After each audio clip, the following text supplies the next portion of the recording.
Hmm. Wow. Wait a minute. Oh, jeez. Do it again. It said 3, 2. Oh, yeah. So I know that there's about a million cat-oriented, memes, themes, whatever, videos on the internet. But this one is not meant to be that.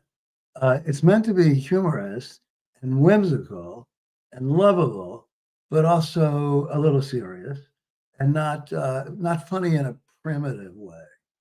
So I've owned cats since I was 12, and I've loved cats. And the way I got a cat, the first cat, was I was supposed to get a dog. My mother said, when you're 12, we'll get you a dog. So I came home one day at age 12, and what was there? You guessed it, a cat. But I fell in love with the cat, and her was a she, and all the cats I've had until now have been female. And her name, we called her Willow. And I was so in love with Willow, and I envied Willow. I envied the way she spent the day, especially the morning, curled up against the heaters, the baseboard heaters, and not having to go anywhere. And I had to get up and go to school, things like that. Anyway, from there and there and there, it was just one cat after another. When I was independent, I remember living in LA, in Hollywood, for a brief time. And there was a cat that I had, can't remember her name, and she gave birth literally to 17 kittens in front of us. Now, most of the time, you don't get to see that because almost all cats are spayed. So they never, cats never get to have sexual activity, right? So I've had lots of female cats, as I said, and some of them have disappeared. Some of them have taken big risks. Some of them have gone like not hiking, but kind of disappeared like a block away and sort of cried at somebody else's house to get fed. Not supposed to happen. But that cat always came back. That was in the Berkshires. Then I had a cat that lasted for 19 years in Amherst, Massachusetts, and her name was Jello. A great name for Jello because she was so loving and so easy and so affectionate, and maybe many other things. And it was something that my ex-wife came up with the name, and I have to thank her for that, for that. Anyway, I was the one who got the cat when she was back in Venezuela visiting her father, and she came back, and I had the cat ready. Anyway, so everywhere I've gone, I've had cats. So I'm now in Lexington, Mass. And I did have a cat earlier here that did not last, probably, maybe killed by a coyote. We never found her. And cats do this thing also that when they know they're going to die, they apparently kind of commit suicide. They go out into the woods, and I guess they let themselves be eaten. I'm not sure. So shortly after Amelia died, I got this cat that I named, a fabulous name. Everybody has loved this name, Amos. Amos. Amos. Amos. All right. So the name, first of all, is the name of a great prophet in Israel, a really great prophet. And Martin Luther King, in his speech before the day he was killed, where he said, I've gone to the mountaintop and I've seen the promised land, and I may not get there with you, but my people will get there, something like that.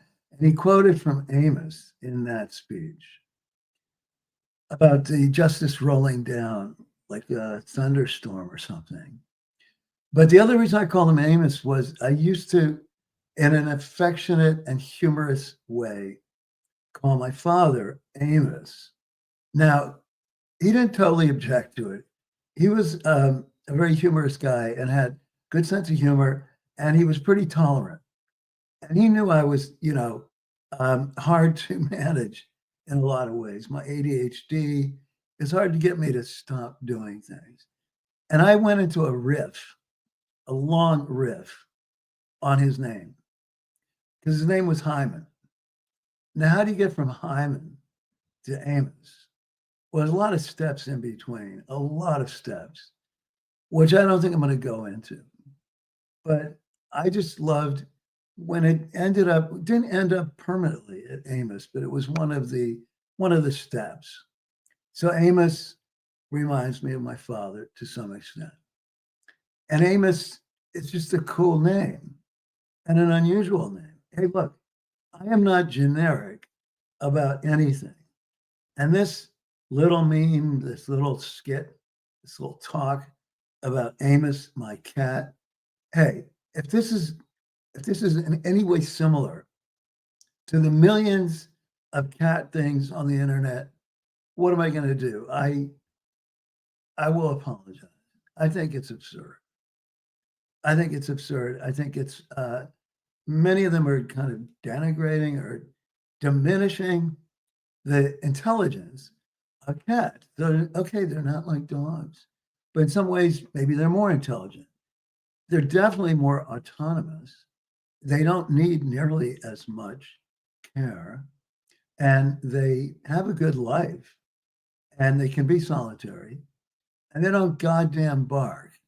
God damn, do I hate barking. And they don't chase after cars. They don't have to chase after people on bicycles or anything. So they're a lot more mellow. And they're pretty damn intelligent. Anyway, Amos he had a lot of energy, like rambunctious and a voracious eater. And he's always been an indoor-outdoor cat. I live in this complex in Lexington, Massachusetts, and it's very well run. It's actually individually, the whole complex is actually owned, developed, built, managed by a family, a Lexington family. That's pretty unusual. Anyway, it's completely safe. Not worried about Amos being eaten, even though Amelia may have. But Amos was much tougher. Yeah, he's fast, he's tough. And I got permission to have him because I got him listed and approved as an emotional support cat. And by the way, you people out here in Massachusetts, it's a state law. They cannot prevent you from that. I mean, it's a little more complicated than that, but it is protected. So stand up for your cat rights and dog rights, okay? And tell them you got it from Johnny Chutzpah. All right, so what happened? About 3 weeks ago, I noticed that Amos was maybe limping. It was kind of subtle. And his back left leg, walking differently, walking much slower, and not going out very much. And showing lethargy, being lethargic. And I think not eating as much. And the lethargy grew and grew and grew to the point where he was on my bed, where I have him sleep anyway. We sleep together. You can take notes on that. And he would basically, at that point, stay on the bed almost all the time. And, I was getting worried about him. Now, one of the funny things is he would put his head on pillows. Cats don't usually do that. He would sleep with his head on a pillow. And I think he's gotten into the habit and still doing that. So why was he sleeping with his head on a pillow, you ask? Well, it's because he was in pain, but cats are stoic and they don't show it. And why was he in pain?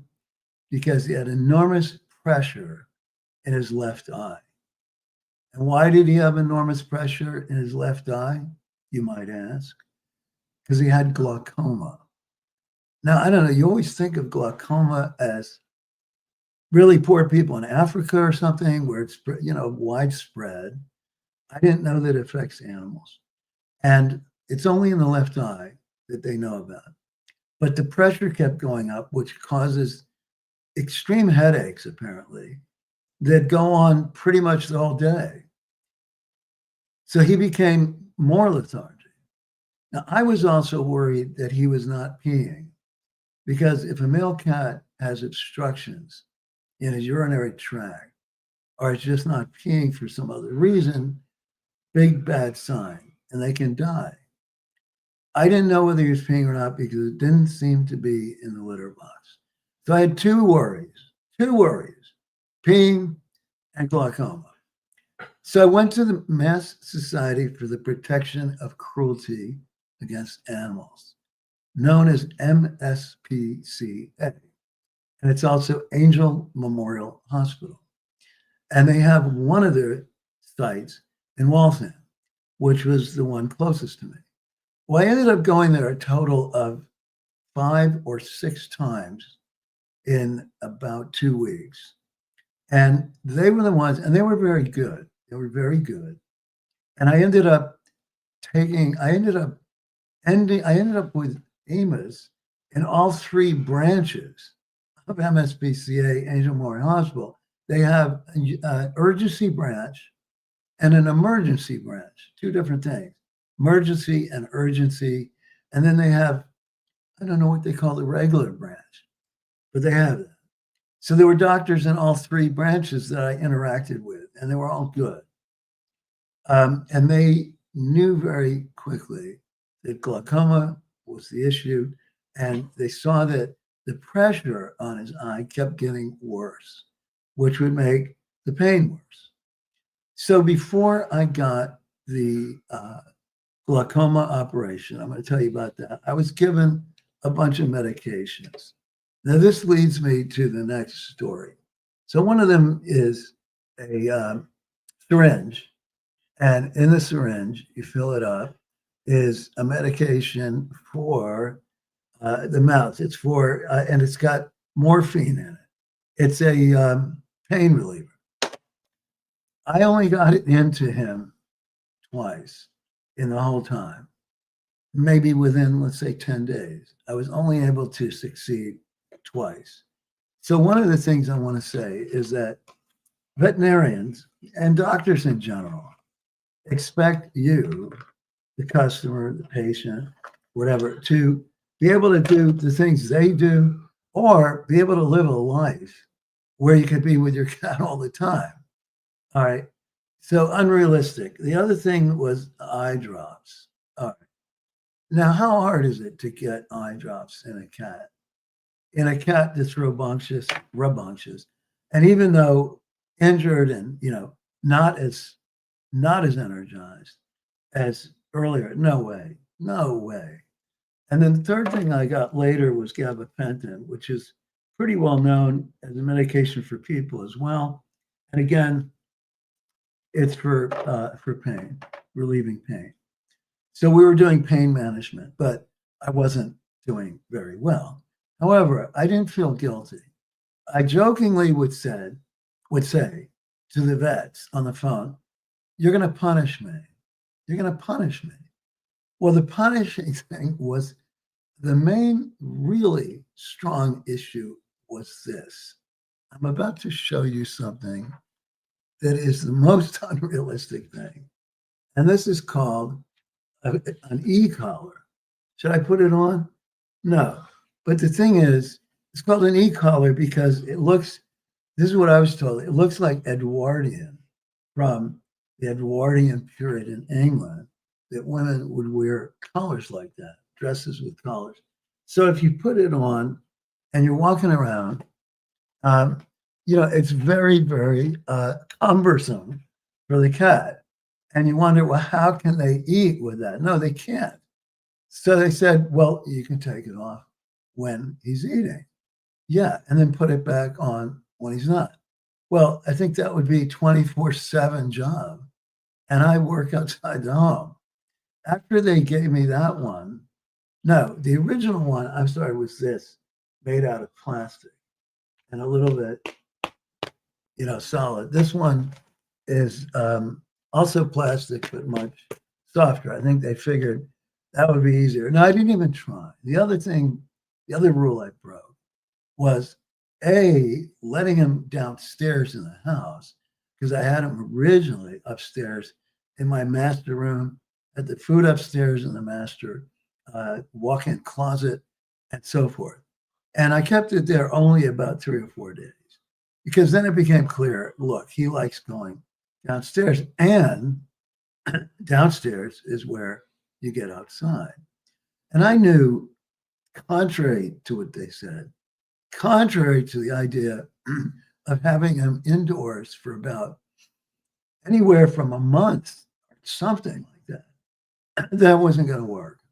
So I started letting him out. He did fine. The idea is he's probably peeing outside, although I've noticed some in the litter box now, to the best of my knowledge. However, he was still showing lethargy. And what happened was I knew I had to take him back. And this is after the operation. All right, let me trace back. I got to get to the operation, right? To the surgery, removing the eye, the left eye. I've got to tell you about that. Well, the shtick is that the MSPCA, even though it's a nonprofit, and they're very good people, they were going to charge between $3,500 and $4,500 for the surgery. I don't have that money lying around.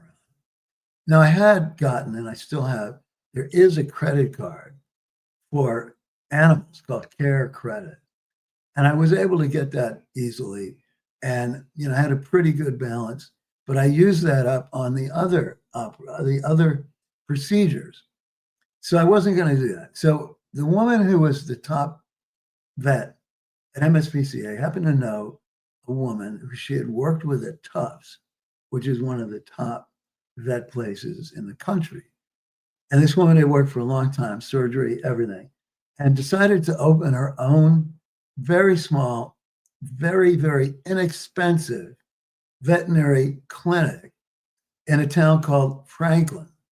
Now, some of you people from the South Shore know about Franklin, but those of us from the North Shore or west of Boston, we think of the South Shore as the Berlin Wall. We don't go there. We don't have any interest in going there, unless, let's say, we're driving to the Cape or something. And the people in the South Shore, they don't have any interest in coming up to Rockport or something. They just go to the Cape. So I didn't know where Franklin was, but it's near where the football stadium is, the Kraft Center, which town I keep forgetting the name of. Anyway, a long schlep. So I found out they charge a lot less, and I hadn't even gotten there yet. I get there with AMOS, and the place is about the opposite of what any other vet clinic or vet office or vet hospital or anything looked like. It was in a strip mall, in a tiny strip mall, and they'd only been in existence for a little over 2 months. So let's take that into consideration. Walking in there was all these loud dogs, and everybody who came in brought dogs, in big cages, or they were put in big cages. And I had to leave AMOS there for quite a few hours because they weren't going to be able to do the surgery until that evening. Now, bear in mind, the fact that I could get him into surgery on the same day is pretty damn unusual. So I was thankful. But it didn't make sense for me to hang out in Franklin. Nothing to do, not a destination place. People don't wake up in Europe and say, shit, I got to go to Franklin, Mass. So anyway, I drove home to Lexington, about an hour drive, was able to sleep a little bit and then drove back. And I got there after the surgery was over, about 8 o'clock. And it was a little upsetting because I knew that the eye was going to be, not immediately, but soon be fully closed. And I knew there might be some blood, just a small amount, and he wasn't going to look perfect, but there was a kind of wound, a bruise above his left eye that was a round, a pretty large bruise, and where the hair was not there, where the fur was not there. And I asked about that, and they said, that's what happens in surgery, or can. It's traumatic, and I don't know how it happens. Maybe he hits his head against something. But they said that it would grow back, and it has almost fully or about halfway. However, let me get to the people at the clinic. 2 women are in charge. The woman who opened it, amazing woman, amazing woman. And what's her last name? Her last name is Paul. I forgot what her first name is. And she, what I mean, it's like Mother Teresa or something. It's so idealistic. At this point, they can't really make any money. And the fact that they're charging so little, and I haven't even gotten to the price yet, they're probably not making much money, if anything. And then Emily, our assistant, was really cool. We really hit it off. And we talked a lot. And it turns out I'm going to go to this ribbon cutting at the end of this month. What did they charge? Hey, you audience, can you guys guess how much they charge? So we're talking about it's going to be less than $4,500. It's going to be less than $3,500. All right, let's start with $3,000. No. Let's go down to $2,500. No. Let's go down to $2,000. No. Let's go down to $1,500. It's got to be something like that, right? No. Let's go down to 1,000. Come on, man. It's got to be 1,000. No. Let's go down to $750. Just $750. That's like chump change. That's like chump change. No. The price was $500. $500. And I'm sure they did as good a job, the same kind of job as would have been done at MSPCA. So what's the difference? You know what it is. It's about not status. It's about cost. It's about cost. They've kept the costs way down at this point. I'm proud of them. And the clinic is called Life is Love. Life is Love. So it's an idealistic clinic. I told Emily that you guys are like, Mother Teresa or something very idealistic. And I was really moved by it and very, very appreciative. And Amos is almost pretty close to back to his norm. He's being more affectionate, which I have no objection to. He's going outside a lot. Now, if he was here right now, I would be doing, if we could get him right here on my lap right now, you would see the kind of affection, that women in this audience might be going, oh, wow, oh my God. And I would love that. I'd love to turn on my women not clients, my customers, my viewers, and everybody else who loves animals. I can do this to his neck, and he purrs like crazy. And cats, by the way, are probably the most clean animals. They spend so much time cleaning themselves. One last thing. The effort to get him into the carrier and to get down to Amos, to Waltham, the effort it took. You don't have to admire me. You don't have to praise me, but it was a real drain. I said I went 5 times in about 10 days. It might have been 6. And a lot of it was at night. But the hard thing is getting him into the cage, into the carrier. Sometimes my friend Bill would do it with me. They always say on YouTube and in the vet office, they say wrap him like a burrito in a large towel. But that's hard to do too. And anything is hard to do. Anything. I mean, they run off, and then you have to wait. A lot of waiting. The last time that I took him, which was about 4 days ago, to MSPCA to check on his bladder to make sure he was peeing. He was lying down in a rather unusual place behind this carpet that was rolled up and next to, the heating vents or whatever. And he was resting with his eyes closed, but I didn't know that he was like a sack of flour. There was no energy. It was like a pillow. I lifted him up and there was no resistance. It was the easiest time ever that I've ever been able to put him into the carrier. So in some ways it was, enjoyable because it was easy as hell, but in other ways it was shocking and a little bit upsetting because if he's lost that much energy, what does it mean? Fortunately, it was just a minor thing that happened at that moment, hasn't been repeated. And now Amos is feeling, I think, much less pain.